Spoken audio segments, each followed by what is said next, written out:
एक तरफ था अद्वैत, शहर का सबसे सफल रईस और घमंडी बिजनेसमैन, जिसकी दुनिया ब्रांडेड सूट, इंग्लिश परफ्यूम और हाई प्रोफाइल पार्टियों के इर्द गिर्द घूमती थी। उसके लिए परफेक्शन ही सब कुछ था। और दूसरी तरफ थी पंखुड़ी, गांव की एक ऐसी लड़की जिसे शहर का मतलब भी नहीं पता था। सिर पर मोटा पल्लू, चेहरे पर सरसों के तेल की महक, टूटी फूटी भाषा और आंखों में ढेर सारी मासूमियत। वह शुद्ध देहाती थी, जिसे अद्वैत गंवार कहकर नफरत करता था।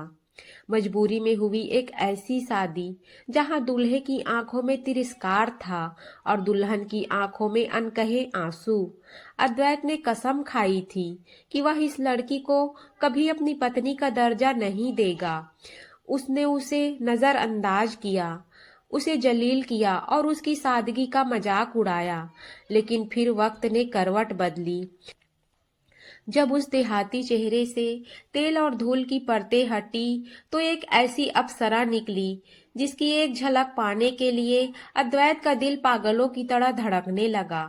वही पंखुड़ी जब अक्षरों को पहचान कर शहर की तहजीब में ढली तो अद्वैत का ईगो कांच की तरह बिखर गया। शहर की चकाचौंध और ऊंची इमारतों के बीच रहने वाला अद्वैत, जिसके लिए जिंदगी का मतलब था परफेक्ट सूट, ब्रांडेड जूते और अंग्रेजी में की गई बिजनेस डील्स, वह अपनी दुनिया का राजा था। लेकिन उसकी यह सुनहरी दुनिया तब बिखर गई जब उसके दादाजी, जो अपनी आखिरी सांसें गिन रहे थे, ने उसका हाथ गांव की एक लड़की के हाथ में देने का फैसला सुना दिया। तपती दोपहर में अद्वैत अपनी चमचमाती काली गाड़ी से धूल उड़ाते हुए रामपुर पहुंचा। वहां का माहौल उसे बीमार कर रहा था। तभी उसकी नजर पंखुड़ी पर पड़ी। वह एक पुराने कुएं के पास खड़ी थी। पंखुड़ी ने एक मैली सी सूती साड़ी पहनी थी, जिसका पल्लू उसके सिर पर बेतरतीब तरीके से टिका था। उसके पैरों में बिछिया और हाथों में कांच की ढेर सारी रंग बिरंगी चूड़ियां थी। उसके चेहरे पर ढेर सारा तेल लगा था और आंखों में मोटा काजल, जो गर्मी की वजह से थोड़ा फैल गया था। वह अपनी सहेलियों के साथ जोर जोर से देहाती लहजे में हंस रही थी और बीच बीच में दुपट्टे से अपना पसीना पोंछ रही थी। अद्वैत ने उसे देखते ही अपना चेहरा फेर लिया। उसने मन ही मन सोचा, क्या इस अनपढ़ और गंवार लड़की से मेरी शादी होगी, जिसे ढंग से खड़े होने का सलीका तक नहीं है। जब अद्वैत ने शादी से साफ इनकार कर दिया तो उसके दादाजी ने बिस्तर से उठने की कोशिश करते हुए कांपती आवाज में कहा, अद्वैत, यह सिर्फ शादी नहीं, मेरा वचन है। अगर तूने यह शादी नहीं की तो समझ लेना कि तूने अपने मरते हुए दादा की आखिरी इच्छा का गला घोंट दिया। अद्वैत निशब्द रह गया। एक तरफ उसका कैरियर और स्टेटस था और दूसरी तरफ उसके दादाजी की जान। भारी मन और नफरत से भरे दिल के साथ उसने हाँ कह दी। शादी वाले दिन अद्वैत शेरवानी में किसी राजकुमार की तरह लग रहा था, लेकिन उसके चेहरे पर छाई उदासी उसकी नफरत को साफ बयां कर रही थी। दूसरी तरफ पंखुड़ी भारी भरकम लाल जोड़े में सजी घूंघट के पीछे अपनी मासूम आंखों से इस नए रिश्ते के सपने देख रही थी। उसे लग रहा था कि उसे शहर का कोई बड़ा बाबू मिल गया है, जो उसे रानी बना कर रखेगा। फेरों के समय जब पंखुड़ी का हाथ अद्वैत के हाथ में दिया गया तो अद्वैत को उसके हाथों पर लगी मोटी मेहंदी और सरसों के तेल की गंध से चिढ़ होने लगी। उसने एक बार भी पंखुड़ी की ओर नहीं देखा। पंडित जी मंत्र पढ़ रहे थे और अद्वैत मन ही मन खुद को कोस रहा था। जैसे ही विदाई का समय आया, पंखुड़ी फूट फूट कर रोने लगी। उसका वह ऊंचे स्वर में रोना और हाय रे मेरी माँ कहकर विलाप करना अद्वैत को बेहद डाउन मार्केट और शर्मिंदा करने वाला लगा। उसने बिना उसे सहारा दिए गाड़ी का दरवाजा खोला और अंदर बैठ गया। गाड़ी जब शहर की ओर मुड़ी तो अद्वैत ने खिड़की से बाहर देखते हुए ठंडे स्वर में कहा, याद रखना, तुम इस घर की बहू बनकर जा रही हो, मेरी पत्नी बनकर नहीं, मेरी दुनिया में तुम्हारी कोई जगह नहीं है। पंखुड़ी का रोना अचानक थम गया।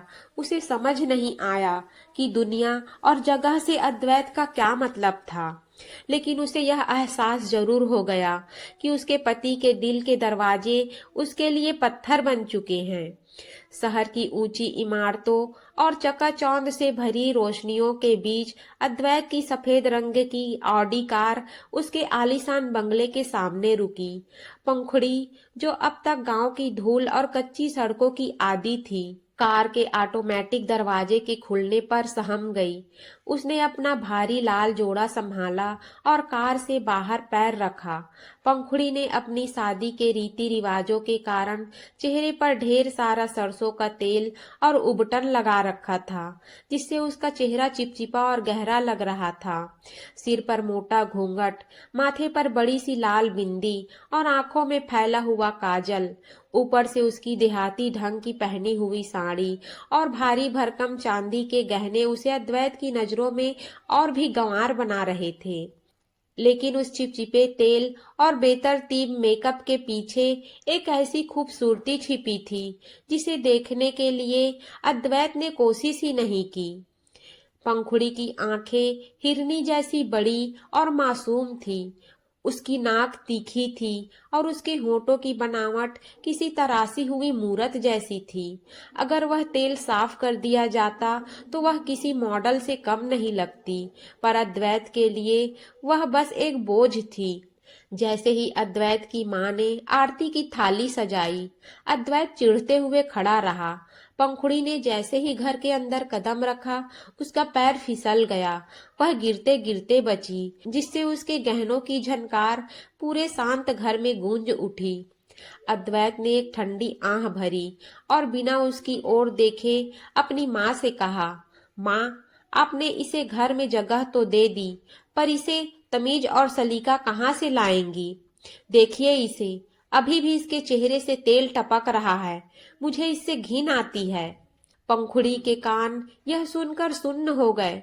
उसने अपनी साड़ी के पल्लू से चेहरा पोंछने की कोशिश की, जिससे काजल और भी फैल गया। वह बस अपनी नीची नजरें किए खड़ी रही। रात के खाने की मेज पर जब सब बैठे तो पंखुड़ी को समझ नहीं आया कि कांटा और चम्मच कैसे पकड़ते हैं।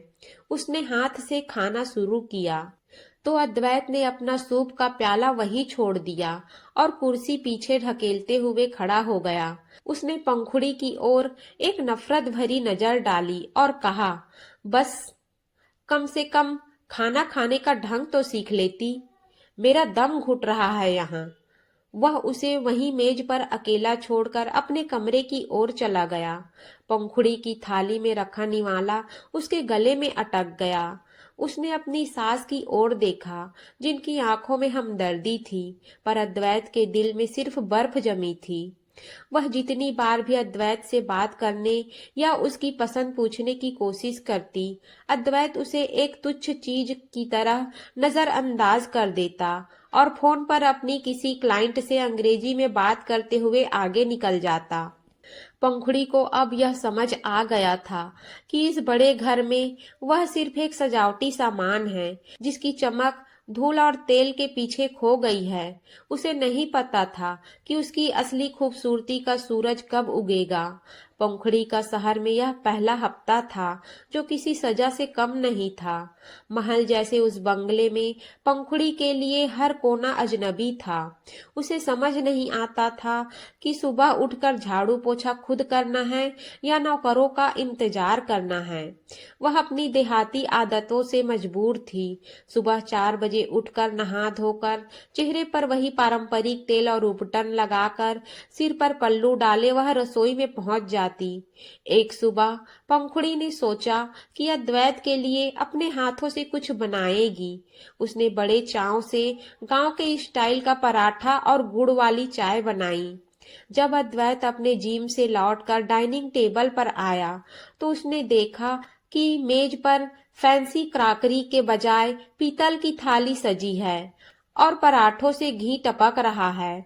अद्वैत का चेहरा गुस्से से तमतमा उठा। उसने जोर से मेज पर हाथ पटका, जिससे पंखुड़ी डर के पीछे हट गई।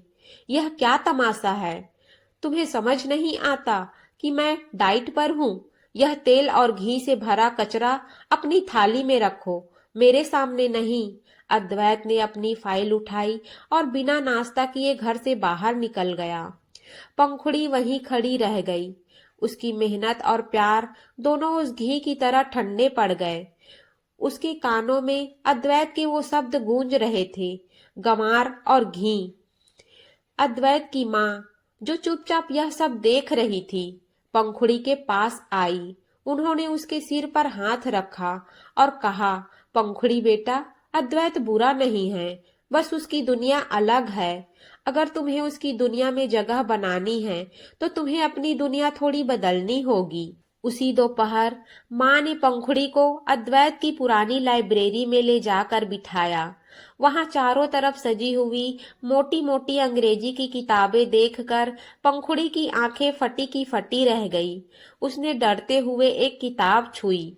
माँ जी, हमें तो क ख ग भी ठीक से नहीं आता, हम ये सब कैसे पढ़ेंगे? पंखुड़ी की आवाज में एक अजीब सी झिझक थी। लेकिन उस दिन पंखुड़ी ने ठान लिया। जब अद्वैत ऑफिस में बड़ी बड़ी डील्स कर रहा होता, पंखुड़ी घर के एक बंद कमरे में बैठकर वर्णमाला के अक्षर उकेर रही होती। उसने अपनी देहाती भाषा को थोड़ा काबू में करना शुरू किया। रात के 2 बज रहे थे। अद्वैत को प्यास लगी तो वह पानी के लिए नीचे आया। उसने देखा कि लाइब्रेरी की हल्की सी रोशनी जल रही है। उसने दबे पांव जाकर देखा, पंखुड़ी फर्श पर बैठी थी। उसके सामने एक बच्चों वाली किताब खुली थी और वह हाथ में पेंसिल पकड़े कुछ लिख रही थी। उसके चेहरे पर अब भी वही तेल लगा था, जिसकी वजह से वह रोशनी में चमक रहा था। अद्वैत ने देखा कि पढ़ाई की एकाग्रता में उसके चेहरे की सादगी और उसकी लंबी पलकें कितनी खूबसूरत लग रही है। एक पल के लिए अद्वैत के दिल में थोड़ी सी हलचल हुई, लेकिन उसका ईगो फिर से जाग उठा। उसने गला साफ किया और रूखेपन से बोला, इतनी रात को यहाँ क्या कर रही हो?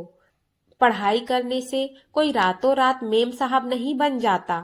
जाओ, जाकर सो जाओ, सुबह मेरी नींद खराब मत करना। पंखुड़ी ने जल्दी से अपनी किताब छिपाई और बिना कुछ कहे सिर झुकाकर वहां से भाग गई। अद्वैत वहीं खड़ा रहा। उसे समझ नहीं आ रहा था कि उसे पंखुड़ी की इस कोशिश पर हंसी आ रही थी या उसके भोलेपन पर तरस। पंखुड़ी कमरे में जाकर फूट फूट कर रोई। उसने आईने में खुद को देखा, चेहरे पर तेल, देहाती कपड़े और आंखों में फैला काजल। उसने जोर से अपना चेहरा रगड़कर साफ किया और खुद से वादा किया, एक दिन यही अद्वैत बाबू हमारी सादगी के आगे झुकेंगे। पंखुड़ी की पढ़ाई का सफर अब शुरू हो चुका था, लेकिन वह अभी भी अपनी असल खूबसूरती को उस देहाती खोल के पीछे छिपाई हुई थी। सूरज की पहली किरण के साथ ही पंखुड़ी की दिनचर्या बदल चुकी थी। अब वह सिर्फ रसोई और पूजा पाठ तक सीमित नहीं थी। अद्वैत की माँ ने शहर की एक अनुभवी रिटायर्ड शिक्षिका मिसेस खन्ना को घर बुलाना शुरू कर दिया था। शुरुआत में पंखुड़ी को पेन पकड़ने में भी हिचकिचाहट होती थी। उसकी उंगलियां, जो अब तक खेतों में दरांती चलाने और गाय का दूध निकालने की आदी थी, वे पतली सी कलम को थामते ही कांपने लगती। मिसेस खन्ना ने गौर किया कि पंखुड़ी का देहाती उच्चारण बहुत गहरा था।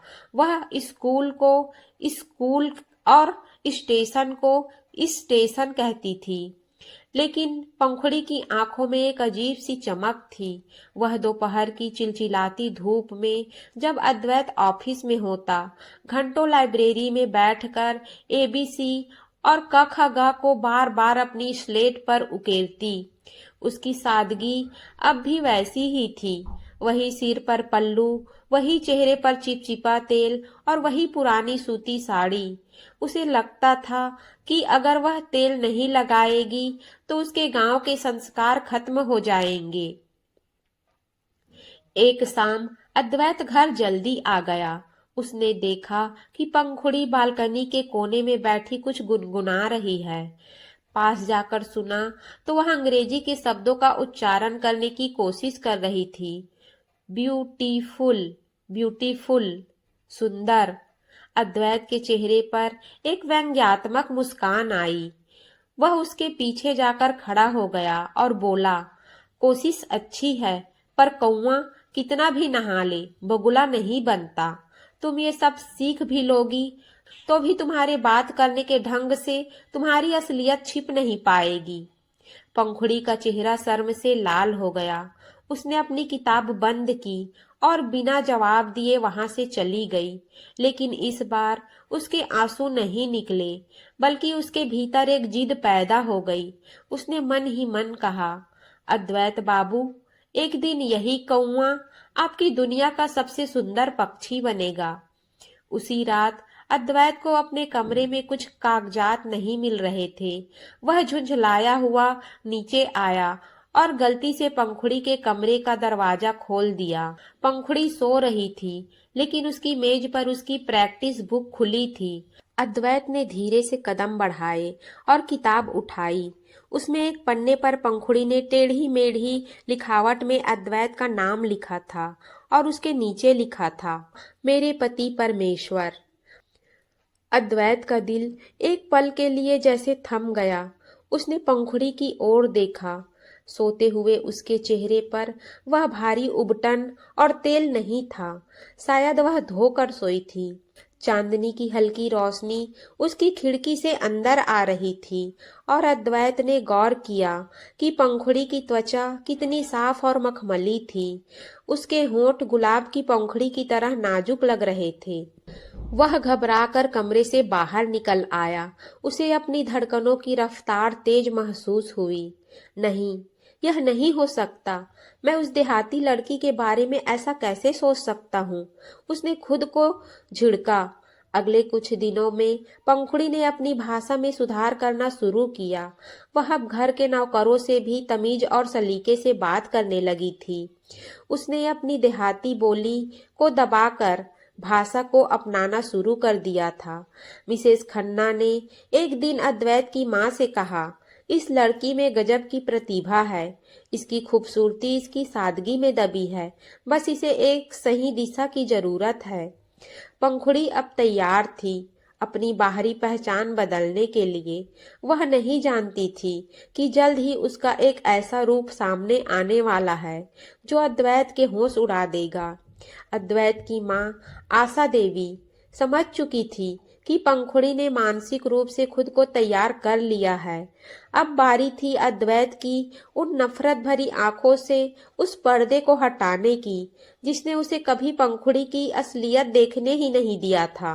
एक दिन शनिवार की सुबह जब अद्वैत एक गोल्फ मीटिंग के लिए बाहर गया था, आशा देवी ने पंखुड़ी से कहा, बेटा, आज हम बाहर जा रहे हैं। कोई सवाल मत करना, बस मेरे साथ चलो। पंखुड़ी ने हमेशा की तरह अपनी साधारण सूती साड़ी पहनी, चेहरे पर तेल की एक हल्की परत लगाई और माथे पर वही बड़ी बिंदी सजाकर अपनी सास के साथ चल दी। गाड़ी शहर के सबसे महंगे और आलीशान ब्यूटी सैलून दी रॉयल ग्लैम के सामने रुकी। पंखुड़ी कांच के बड़े दरवाजे और वहां की चकाचौंध देखकर ठिठक गई। उसे डर लग रहा था कि वह वहां हंसी का पात्र न बन जाए। सैलून की मुख्य स्टाइलिस्ट नताशा ने जब पंखुड़ी को देखा तो वह थोड़ी हैरान हुई, लेकिन जैसे ही उसने पंखुड़ी के चेहरे का बारीकी से मुआयना किया, उसने आशा देवी से मुस्कुरा कर कहा, मैम, इस चेहरे पर सालों की मेहनत और तेल की परतें हैं, लेकिन इसके नीचे जो नैन नक्श हैं वो मैंने आज तक किसी मॉडल में भी नहीं देखे। पंखुड़ी को एक आरामदायक कुर्सी पर बिठाया गया। उसकी कायाकल्प की प्रक्रिया घंटों तक चली। सबसे पहले पंखुड़ी के चेहरे से वह भारी तेल और उबटन की परतें गहराई से साफ की गई। जैसे जैसे गंदगी हटती गई, नीचे से दूधिया और मखमली त्वचा निकल कर आई। जो किसी कीमती संगमरमर की तरह चमक रही थी। उसके बालों से वह चिपचिपा सरसों का तेल निकाला गया। जब बाल धोकर सुखाए गए तो वह घने काले और रेशमी झरने की तरह उसकी कमर पर लहराने लगे। उन्हें एक आधुनिक लेकिन शालीन कट दिया गया। वह मोटा देहाती काजल हटाकर उसकी हिरनी जैसी आंखों को हल्के आईलाइनर और मस्करा से संवारा गया। अब उसकी आंखें और भी गहरी और रहस्यमयी लग रही थी। मेकअप के बाद आशा देवी ने उसे एक तोहफा दिया, एक बेहद खूबसूरत पेस्टल पीच रंग की शिफॉन साड़ी जिस पर बारीक चांदी का काम था। जब पंखुड़ी तैयार होकर बड़े आईने के सामने खड़ी हुई तो उसके हाथ कांपने लगे। उसने आईने में खुद को छुआ। क्या क्या यह मैं हूँ? उसकी आंखों में आंसू आ गए। वह अब कोई देहाती लड़की नहीं बल्कि एक शालीन, आधुनिक और बेहद खूबसूरत स्त्री लग रही थी। शाम को अद्वैत थका हारा घर लौटा। घर में रोशनी थोड़ी मध्यम थी और मोगरे की धीमी खुशबू तैर रही थी। जैसे ही वह लिविंग रूम में पहुंचा, उसकी नजर सीढ़ियों पर ठहर गई। ऊपर से एक लड़की धीरे धीरे नीचे उतर रही थी। उसके बाल कंधों पर सलीके से गिरे थे। उसकी साड़ी का पल्लू हवा में हल्का सा लहरा रहा था और उसके चेहरे पर एक ऐसी मासूमियत चमक रही थी जिसने पूरे कमरे को रोशन कर दिया था। अद्वैत के हाथ से ब्रीफ केस नीचे गिर गया। उसका दिल जोर जोर से धड़कने लगा। उसे लगा शायद घर में कोई क्लाइंट या उसकी माँ की कोई मेहमान आई है। जब वह लड़की उसके पास आकर रुकी और उसने धीमी सुधरी हुई आवाज में कहा, आप आ गए? पानी लाऊं आपके लिए? अद्वैत के होश उड़ गए। वह आवाज, वह आंखें, वह तो पंखुड़ी की थी, लेकिन यह रूप। उसने हकबगाते हुए कहा, पंखुड़ी तुम? अद्वैत अपनी आंखों पर यकीन नहीं कर पा रहा था। जिस लड़की को उसने गंवार कहकर धुतकारा था, जिसे वह देखना तक पसंद नहीं करता था, आज वह उसकी कल्पना से भी ज्यादा खूबसूरत लग रही थी। वह उसे देखता ही रह गया, जैसे कोई सपना देख रहा हो। पंखुड़ी के चेहरे पर एक हल्की सी मुस्कान आई और वह शर्मा कर अपनी पलकें झुका ली। अद्वैत को उस पल अपनी नफरत पिघलती हुई महसूस हुई। अद्वैत लिविंग रूम के बीचों बीच जड़ खड़ा रहा। उसकी नजरें पंखुड़ी के चेहरे से हट ही नहीं रही थी। वह जो रोजाना परफ्यूम और मेकअप में डूबी मॉडल्स के साथ डील करता था, आज अपनी ही पत्नी के कुदरती निखार और इस नए सलीके के सामने निशब्द था। पंखुड़ी, तुम बिल्कुल बदल गई हो। अद्वैत ने अपनी आवाज को संभालते हुए कहा। उसका हाथ अनजाने में उसकी ओर बढ़ा, जैसे वह यकीन करना चाहता हो कि कहीं यह कोई सपना तो नहीं। पंखुड़ी ने देखा कि अद्वैत की आंखों में पहली बार उसके लिए तिरस्कार नहीं बल्कि आकर्षण और हैरानी है। उसने अपनी नजरें झुकाई और वही पुरानी देहाती मासूमियत के साथ लेकिन थोड़ी शहरी तहजीब मिलाकर कहा, बदली नहीं हूं अद्वैत बाबू, बस आपने कभी गौर से देखा ही नहीं। इतना कहकर पंखुड़ी वहां से मुड़ी और रसोई की ओर जाने लगी।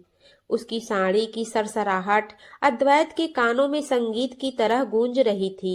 अद्वैत वहीं खड़ा उसे जाते हुए देखता रहा। उसे जो सरसों का तेल बुरा लगता था, अब पंखुड़ी के बालों से आती हल्की चमेली और मोंगरे की महक उसे मदहोश कर रही थी। रात के खाने की मेज पर माहौल बदला हुआ था। अद्वैत बार बार पंखुड़ी से बात करने का बहाना ढूंढ रहा था। वो, पंखुड़ी, आज की सब्जी बहुत अच्छी बनी है, तुमने बनाई है? अद्वैत ने मुस्कुराते हुए पूछा। पंखुड़ी ने एक छोटी सी मुस्कान के साथ जवाब दिया, नहीं, आज तो महाराज जी ने बनाई है। मुझे लगा शायद आपको मेरे हाथ का घी तेल वाला खाना पसंद नहीं आता, इसलिए मैंने हाथ ही नहीं लगाया। अद्वैत को अपनी पुरानी बातें याद आ गई और उसे खुद पर शर्मिंदगी हुई। ऐसा नहीं है, मैं तो बस। अच्छा सुनो, क्या कल तुम मेरे साथ एक डिनर पर चलोगी? मेरे कुछ दोस्त आ रहे हैं। पंखुड़ी ने धीरे से अपना चम्मच रखा, अपनी ठुड्डी पर हाथ रखा और थोड़ा सा नखरा दिखाते हुए बोली, कल कल तो मेरी अंग्रेजी की क्लास है अद्वैत बाबू। मिसेज खन्ना आने वाली है। पढ़ाई बहुत जरूरी है ना। आपने ही तो कहा था कि मैं बोल नहीं पाती। अद्वैत हक्का बक्का रह गया। उसकी पत्नी, जो कल तक उसके एक शब्द के लिए तरसती थी, आज अपनी पढ़ाई को उसके डिनर से ऊपर रख रही थी। अद्वैत को यह इग्नोर किया जाना अंदर ही अंदर कचोट रहा था, पर साथ ही उसे पंखुड़ी का यह आत्मविश्वास बहुत सेक्सी लग रहा था। अगले दिन शाम को अद्वैत ऑफिस से जल्दी आ गया। वह पंखुड़ी के लिए एक महंगा हीरो का हार लाया था। उसने देखा कि पंखुड़ी गार्डन में टहल रही है और कोई किताब पढ़ रही है। वह उसके पीछे पहुंचा और धीरे से बोला, पंखुड़ी, ये तुम्हारे लिए। पंखुड़ी ने बॉक्स खोला, हार को देखा और फिर उसे बंद करके वापस अद्वैत के हाथ में रख दिया। क्या हुआ, पसंद नहीं आया? अद्वैत ने हैरान होकर पूछा। पंखुड़ी ने उसकी आंखों में आंखें डालकर कहा, हार बहुत अच्छा है, पर अभी इसकी जरूरत नहीं है। जिस दिन आप मुझे गहनों की वजह से नहीं, बल्कि मेरी काबिलियत की वजह से पसंद करेंगे, उस दिन मैं इसे पहनूंगी। अद्वैत उसकी बात की गहराई समझ गया।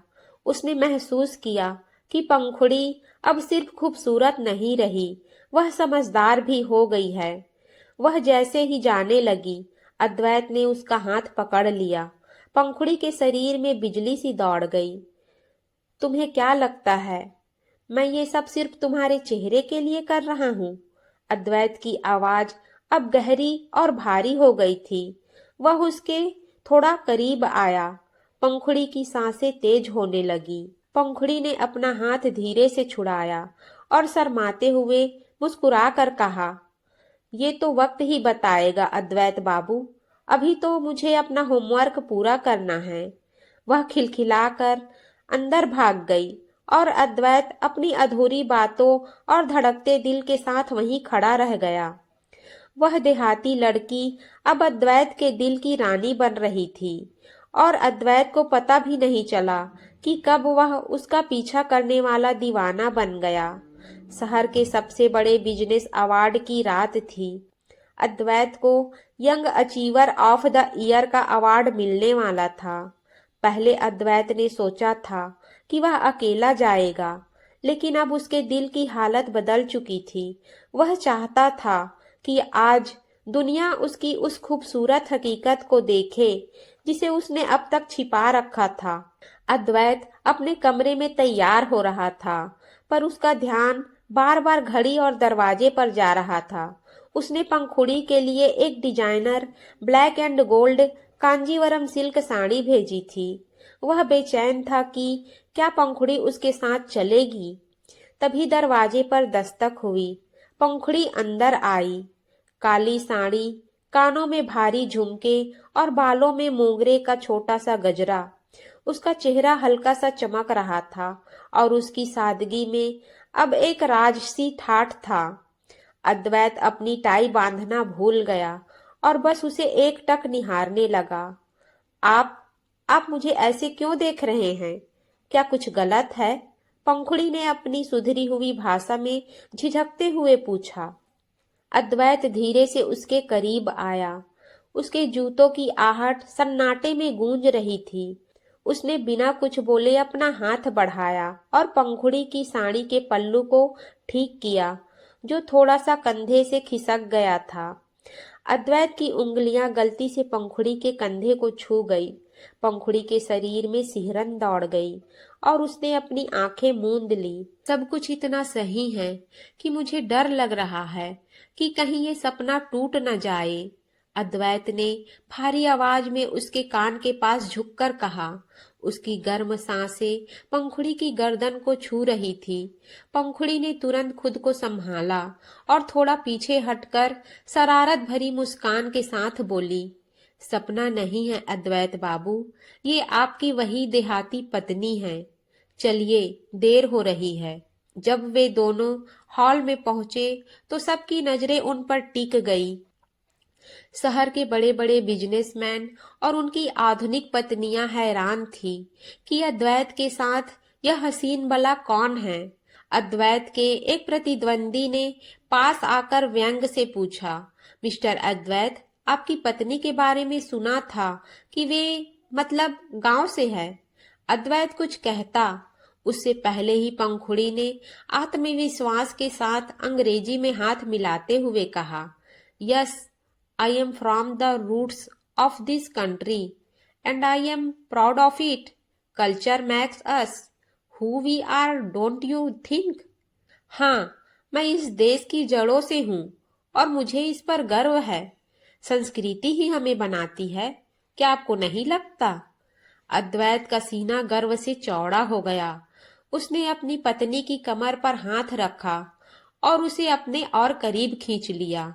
पंखुड़ी ने विरोध नहीं किया, लेकिन उसकी आंखों की शरारत बता रही थी कि वह अद्वैत की इस बेताबी का मजा ले रही है। पार्टी से लौटते वक्त गाड़ी में सन्नाटा था, लेकिन वह सन्नाटा भावनाओं से भरा था। अद्वैत बार बार कांच में पंखुड़ी का चेहरा देख रहा था। घर पहुंचते ही जैसे ही पंखुड़ी अपने कमरे की ओर मुड़ी, अद्वैत ने उसका हाथ पकड़कर उसे दीवार से सटा दिया। गलियारे की हल्की रोशनी में दोनों की परछाइयां एक हो रही थी। अद्वैत का चेहरा पंखुड़ी के चेहरे के बहुत करीब था। उसके होंठ लगभग पंखुड़ी के माथे को छू रहे थे। पंखुड़ी, मैं। अद्वैत की आवाज भावनाओं से भरी थी। पंखुड़ी ने अपना हाथ उसके सीने पर रखा, जहां अद्वैत का दिल पागलों की तरह धड़क रहा था। उसने धीरे से कहा, अभी नहीं अद्वैत बाबू, अभी तो आपने सिर्फ मेरा चेहरा देखा है। मेरे दिल तक पहुंचने का रास्ता अभी थोड़ा और लंबा है। उसने अद्वैत के गाल को हल्के से छुआ और उसे वहीं तड़पता छोड़कर अपने कमरे में चली गई। अद्वैत वहीं खड़ा गहरी सांस लेता रहा। उसे समझ आ गया था कि वह अब सिर्फ उसका पति नहीं, उसका दीवाना प्रेमी बन चुका था और यह तड़प अब उसे चैन से सोने नहीं देगी। अद्वैत की रातें अब फाइलों में नहीं, बल्कि पंखुड़ी की ख्यालों में कटने लगी थी। वह सुबह जल्दी उठता सिर्फ इसलिए कि पंखुड़ी को तुलसी के पौधे को जल चढ़ाते देख सके। वह जो कभी धूप से चिढ़ता था, अब बालकनी में खड़ा होकर पंखुड़ी की खिलखिलाहट सुनने का बहाना ढूंढता। एक दोपहर अद्वैत ऑफिस से 2 घंटे पहले घर आ गया।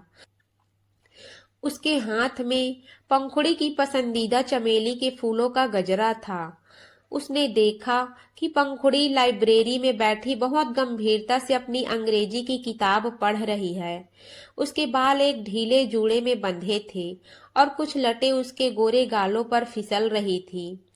अद्वैत दबे पांव पीछे से गया और धीरे से वह गजरा उसकी किताब पर रख दिया। पंखुड़ी चौंक गई। उसने पीछे मुड़कर देखा। अद्वैत मुस्कुरा रहा था। ये किसके लिए? पंखुड़ी ने अपनी आंखों में चमक छिपाते हुए पूछा। उसके लिए जिसने मेरी बेरंग जिंदगी में खुशबू भर दी है, अद्वैत ने बड़ी सादगी से कहा। पंखुड़ी ने गजरा उठाया, उसे सूंघा और फिर थोड़ा नखरा दिखाते हुए बोली, फूलों से काम नहीं चलेगा अद्वैत बाबू। आपने तो कहा था कि मैं इन किताबों के काबिल नहीं हूँ, तो फिर आज ये तोहफा क्यों? अद्वैत ने कान पकड़ लिए। मुझे अपनी हर बात पर पछतावा है पंखुड़ी। क्या तुम मुझे एक मौका नहीं दोगी? अचानक मौसम बदला और जोरों की बारिश होने लगी। पंखुड़ी को बारिश बहुत पसंद थी। वह दौड़कर बगीचे में चली गई। अद्वैत भी उसके पीछे भागा। बारिश की बूंदों ने पंखुड़ी की साड़ी को गीला कर दिया था, जिससे वह उसके बदन से चिपकने लगी थी। वह बारिश में गोल गोल घूम रही थी, बिल्कुल किसी मदहोश मोरनी की तरह। अद्वैत उसे देख रहा था। उसे लगा कि सादगी और आधुनिकता का ऐसा संगम उसने कभी नहीं देखा। वह आगे बढ़ा और पंखुड़ी का हाथ पकड़कर उसे अपनी ओर खींचा। पंखुड़ी सीधे अद्वैत के सीने से जा टकराई। अद्वैत की शर्ट गीली हो चुकी थी और पंखुड़ी की धड़कनें उसके सीने पर महसूस हो रही थी। बारिश के शोर के बीच सिर्फ उन दोनों की सांसों की आवाज सुनाई दे रही थी। अद्वैत ने उसके भीगे चेहरे से बालों की लट हटाई। उसकी उंगलियों का स्पर्श पंखुड़ी के चेहरे पर किसी दहकते अंगारे जैसा था। अद्वैत की नजरें पंखुड़ी के गुलाबी होठों पर ठहर गई, जो ठंड से हल्के कांप रहे थे। वह धीरे धीरे उसके और करीब आया, इतना करीब कि उनकी नाक एक दूसरे को छूने लगी। पंखुड़ी ने इस बार खुद को छुड़ाया नहीं, बल्कि अद्वैत के शर्ट के कॉलर को मजबूती से पकड़ लिया।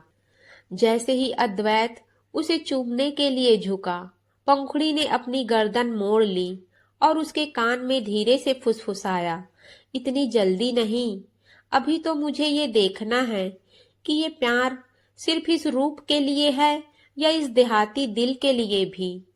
वह मुस्कुराई और अद्वैत को उस भीगी बारिश में अकेला छोड़कर अंदर भाग गई। अद्वैत वहीं खड़ा मुस्कुराता रहा। उसे अब गुस्सा नहीं आता था, बल्कि उसे पंखुड़ी की यह पकड़म पकड़ाई और भी ज्यादा रोमांचित कर रही थी। रात को जब अद्वैत अपने कमरे में लेटा था, उसे ठंड लग रही थी। तभी दरवाजा खुला और पंखुड़ी हाथ में अदरक वाली चाय का प्याला लेकर आई। उसने चाय मेज पर रखी और जाने लगी। अद्वैत ने फुर्ती से उसका हाथ पकड़ा और उसे बिस्तर पर अपने पास खींच लिया। पंखुड़ी उसके ऊपर गिरी। अद्वैत ने उसकी कमर के चारों ओर अपनी बाहें कस ली। छोड़िए अद्वैत बाबू, कोई देख लेगा, पंखुड़ी ने बनावटी गुस्से से कहा। देखने दो, अपनी पत्नी को ही तो पकड़ा है, अद्वैत ने उसकी गर्दन में अपना चेहरा छुपाते हुए कहा। उस रात अद्वैत ने उसे कोई जबरदस्ती नहीं की, बस उसे अपनी बाहों में भरकर सुकून की नींद लेना चाहा। पंखुड़ी को भी पहली बार अद्वैत की बाहों में वह सुरक्षा और प्यार महसूस हुआ, जिसके लिए वह गांव से शहर आई थी। अद्वैत अब वह सख्त मिजाज आर्किटेक्ट नहीं रहा था। अब वह एक ऐसा प्रेमी बन चुका था जो अपनी पत्नी का ध्यान अपनी ओर खींचने के लिए छोटे छोटे बहाने ढूंढता। उसने ठान लिया था कि अब वह पंखुड़ी को यह यकीन दिला कर रहेगा कि उसका प्यार सिर्फ उसके नए रूप से नहीं, बल्कि उसकी रूह से है। एक शाम अद्वैत ने पूरे घर के नौकरों को छुट्टी दे दी और खुद रसोई में घुस गया। जब पंखुड़ी अपनी क्लास खत्म करके नीचे आई तो वह नजारा देखकर हैरान रह गई। अद्वैत ने अपनी सफेद शर्ट की आस्तीनें चढ़ा रखी थी और वह बड़े गौर से आटे के साथ कुश्ती कर रहा था। उसके चेहरे पर आटा लगा था और किचन थोड़ा बिखरा हुआ था। पंखुड़ी दरवाजे पर टेक लगाकर खड़ी हो गई और हंसते हुए बोली, अद्वैत बाबू, ये क्या अनर्थ कर रहे हैं आप और रसोई? अद्वैत ने मुड़कर देखा और एक टेढ़ी मुस्कान के साथ कहा, आज मैं अपनी उस देहाती पत्नी के लिए गांव के स्वाद वाला खाना बना रहा हूँ, जिसे मैंने कभी घी तेल के लिए ताना मारा था, पर ये आटा मेरी बात सुन ही नहीं रहा। पंखुड़ी खिलखिलाकर हंस पड़ी। वह उसके करीब आई और उसने हाथों से आटा ले लिया। आपसे नहीं होगा, लाइए मैं दिखाती हूँ। जैसे ही वह आटा गूंदने लगी, अद्वैत उसके पीछे जाकर खड़ा हो गया। उसने अपनी बाहें पंखुड़ी के कमर के चारों ओर घेरे की तरह बना ली और स्लैब पर टिक गया। पंखुड़ी की सांसें थम गई। अद्वैत का सीना उसकी पीठ से सटा हुआ था। अद्वैत बाबू, क्या कर रहे हैं?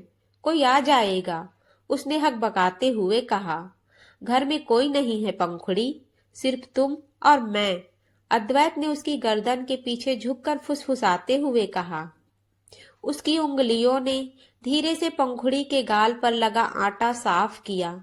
उस स्पर्श में इतनी तड़प थी कि पंखुड़ी के हाथ आटे में ही रुक गए।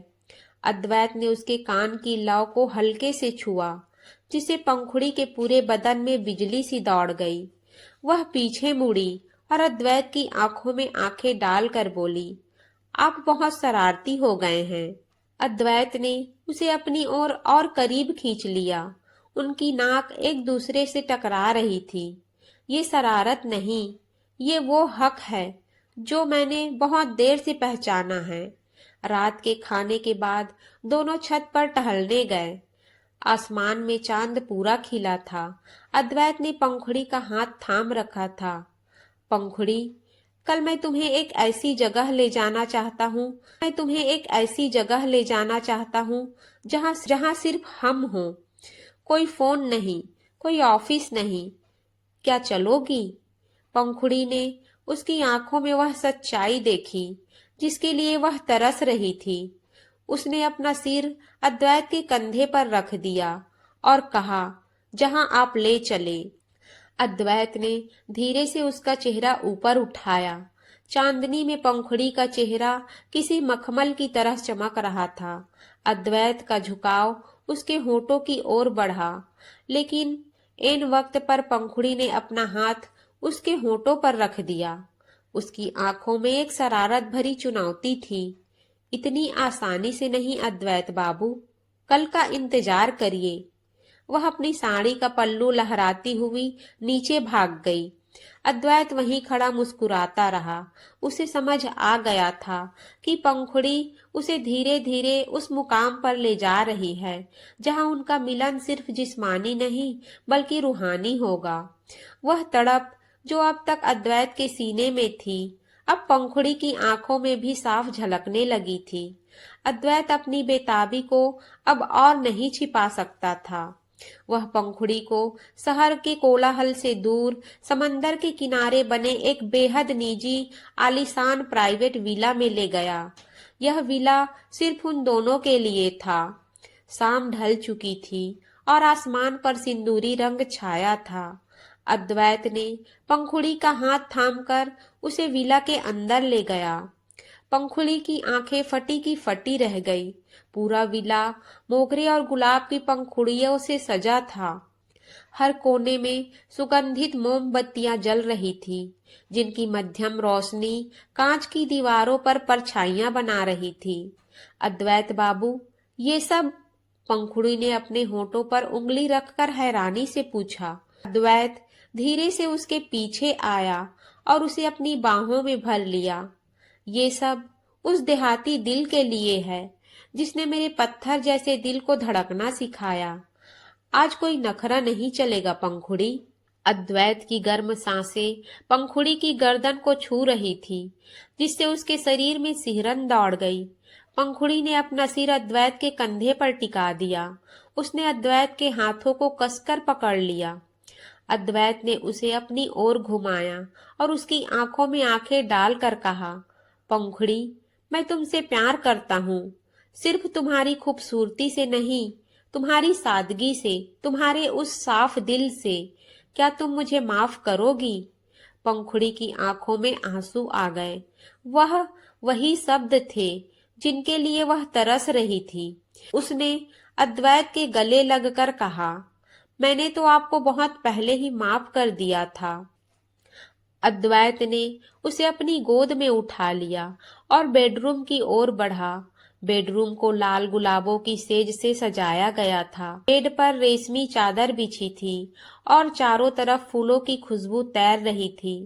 अद्वैत ने पंखुड़ी को धीरे से बेड पर लिटाया। वह खुद उसके ऊपर झुक गया। पंखुड़ी का दिल पागलों की तरह धड़क रहा था। अद्वैत ने उसके चेहरे से बालों की लट हटाई और उसके माथे पर एक लंबा और गहरा चुंबन किया। उसकी उंगलियां पंखुड़ी के चेहरे पर किसी दहकते अंगारे की जैसी थी। अद्वैत की नजरें पंखुड़ी के गुलाबी होठों पर ठहर गई, जो ठंड से हल्के कांप रहे थे। वह धीरे धीरे उसके और करीब आया, इतना करीब कि उनकी नाक एक दूसरे को छूने लगी। पंखुड़ी ने इस बार खुद को छुड़ाया नहीं, बल्कि अद्वैत के शर्ट के कॉलर को मजबूती से पकड़ लिया। अद्वैत ने उसके होठों को अपने होठों से ढक लिया। वह चुंबन गहरा, लंबा और जज्बातों से भरा था। पंखुड़ी ने भी अद्वैत का साथ दिया। वह जैसे अद्वैत के प्यार में पूरी तरह डूब जाना चाहती थी। अद्वैत ने धीरे से पंखुड़ी की साड़ी का पल्लू हटाया। पंखुड़ी का गोरा बदन मोमबत्तियों की रोशनी में किसी मखमल की तरह चमक रहा था। अद्वैत ने उसकी गर्दन पर अपनी गर्म सांसें छोड़ी, जिससे पंखुड़ी के शरीर में सिहरन दौड़ गई। अद्वैत ने धीरे से उसकी जुल्फों को हटाया और उसके होठों को फिर से चूम लिया। वह चुंबन गहरा और जज्बातों से भरा था। पंखुड़ी ने मजबूती से अद्वैत को थाम लिया।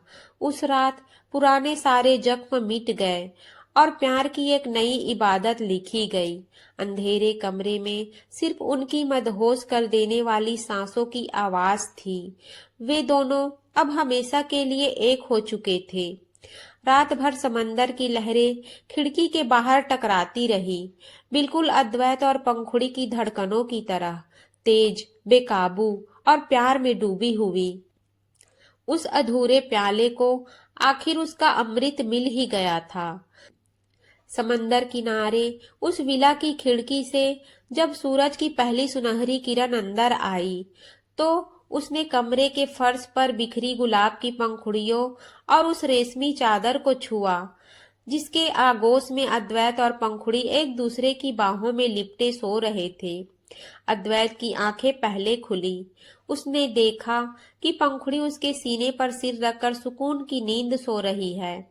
उसके चेहरे पर बिखरी जुल्फे और होठों पर एक हल्की सी तृप्ति भरी मुस्कान थी। अद्वैत ने अपनी उंगलियों से धीरे से उसके गालों को छुआ। कल रात की वो देहाती झिझक अब पूरी तरह मिट चुकी थी और उसकी जगह एक नई चमक ने ले ली थी। पंखुड़ी ने अपनी पलकें झपकाई और अद्वैत को खुद को निहारते देख वह शर्म से लाल हो गई। उसने तुरंत चादर से खुद को और कसकर लपेट लिया और अपना चेहरा अद्वैत के सीने में छिपा लिया। अब भी शर्मा रही हो? अद्वैत ने शरारत भरी मुस्कान के साथ उसके कान में फुसफुसाया।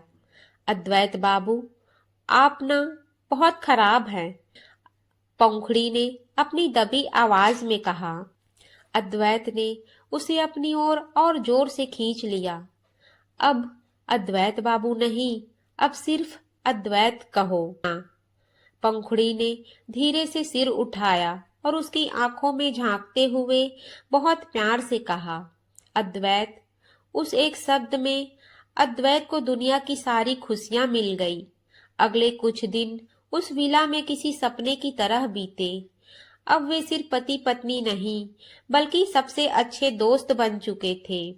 अद्वैत अब पंखुड़ी को अपनी हर फाइल दिखाता, उसे अपने डिजाइन्स समझाता। पंखुड़ी, जो अब काफी अच्छी अंग्रेजी बोलने लगी थी, अद्वैत को उसकी सादगी और जमीनी हकीकत से जुड़ी सलाह देती।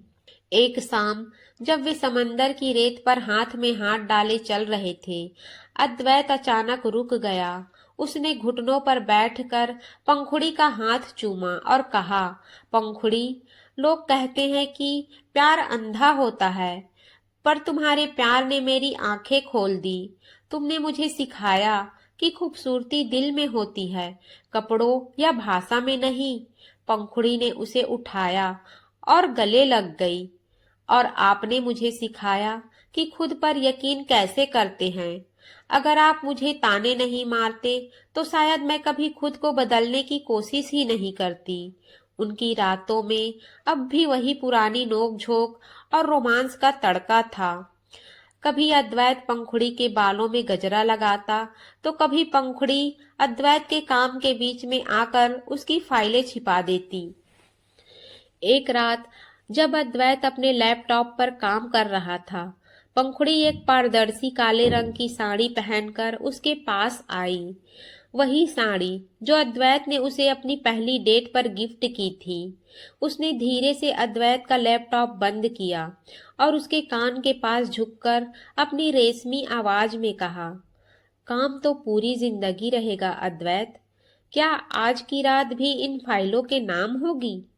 अद्वैत ने काम वहीं छोड़ा और उसे अपनी गोद में उठा लिया। उसने महसूस किया कि वह अनपढ़ दिल अब उसकी धड़कन बन चुका है। कमरे की लाइटें मध्यम हो गई और एक बार फिर उनकी मोहब्बत ने एक नया इतिहास लिखना शुरू कर दिया। समय का पहिया तेजी से घुमा और देखते ही देखते 2 साल बीत गए। वह पंखुड़ी जो कभी शहर की सड़कों पर चलने से डरती थी, आज शहर के सबसे बड़े कन्वेंशन सेंटर के मंच पर खड़ी थी। उसने अपनी पढ़ाई पूरी की थी और अब वह ग्रामीण महिलाओं के लिए कौशल विकास केंद्र चला रही थी। सभागार तालियों की गड़गड़ाहट से गूंज उठा जब पंखुड़ी को वुमेन एम्पावरमेंट अवार्ड से नवाजा गया। वह आज भी उतनी ही शालीन थी, एक खूबसूरत ऑफ वाइट सिल्क साड़ी, माथे पर छोटी सी बिंदी और आंखों में वही पुरानी मासूमियत, लेकिन अब उसमें गजब का आत्मविश्वास था। अद्वैत पहली कतार में बैठा अपनी पत्नी को गर्व से देख रहा था। उसकी आंखों में खुशी के आंसू थे।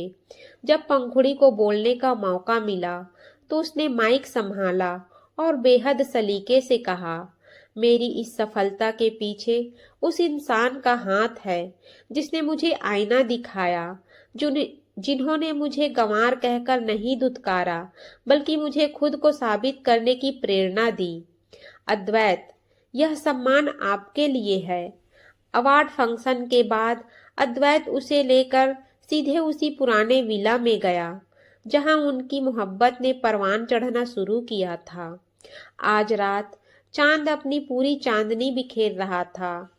आज तुम बहुत बड़ी बन गई हो मिसेस अद्वैत।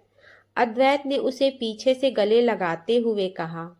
उसने अपना चेहरा पंखुड़ी के बालों में छिपा लिया, जहां से अब भी वही मोंगरे की हल्की खुशबू आ रही थी। पंखुड़ी पीछे मुड़ी और अपना हाथ अद्वैत की गर्दन के चारों ओर डाल दिया। मैं चाहे कितनी भी बड़ी बन जाऊं, आपकी वही देहाती पत्नी रहूंगी जिसे आपने सरसों के तेल और उबटन के साथ भी अपना लिया था। रात गहराने लगी थी। कमरे में वही पुराना संगीत धीमे स्वर में बज रहा था। अद्वैत ने धीरे से पंखुड़ी को अपनी गोद में उठा लिया और उसे फूलों से सजी सेज पर ले गया। आज का मिलन पहले जैसा नहीं था। आज उसमें वासना से ज्यादा वफादारी थी और आकर्षण से ज्यादा सम्मान था। अद्वैत ने धीरे से पंखुड़ी के कानों के झुमके उतारे और उसके करीब झुक गया। पंखुड़ी, तुमने सिर्फ मेरी जिंदगी नहीं बदली, तुमने मेरा दिल बदल दिया। मैं तुमसे वादा करता हूँ, मरते दम तक तुम्हारी सादगी की इबादत करूंगा। पंखुड़ी ने अपनी आंखें मूंद ली और अद्वैत को अपने करीब महसूस किया। उनकी धड़कनें एक दूसरे में समा गई। बाहर समंदर की लहरें शांत थी, जैसे गवाही दे रही हो कि एक अधूरी प्रेम कहानी आज पूरी हो गई है। दोस्तों, कहानी अच्छी लगी हो तो वीडियो को लाइक करें, चैनल को सब्सक्राइब करें। मिलेंगे अगली कहानी में, तब तक के लिए आप सभी का दिल से धन्यवाद।